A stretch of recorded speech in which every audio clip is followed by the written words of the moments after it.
bateau Joola ñu naan ko le Titanic africain këpp na suux na ci biir géej bi ci diir bu gaaw a gaaw ñu bari ñàkk ci seen bakkan.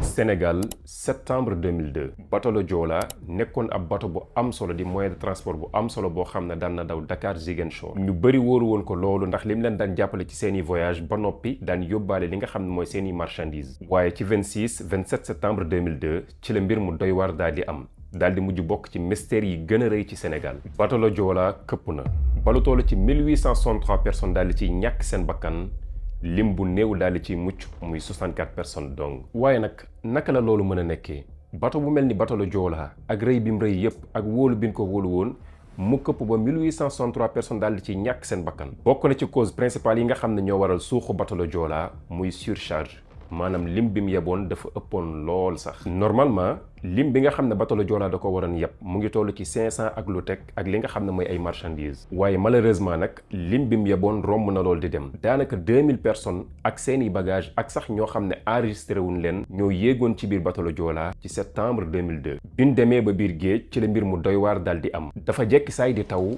boo xam ne dafa ànd ak ngelaw lu am doole. ci leen waxee ñi nekkoon ci bateau bi wàcc leen ci suuf. bi ñu wàccee ci suuf nag mbooloo mu takku daal di fay daje. ndax bu leen fàtte bateau bi dafa surchargé woon. ñu jekki saay rek lamp yi daal di fay bateau bi lëndëm kiris. yàggul dara bateau bi tàmbali di baaje. di def li nga xam ne mooy ay secousses. ci noonu rek yuuxu yi tàmbali. mag xale ndaw ñépp nekk ci njàkkare. ndax mu ngi taw amatoon courant ngelaw li am na doole ba noppi bateau bi surchargé na kenn xamul fooy jaar.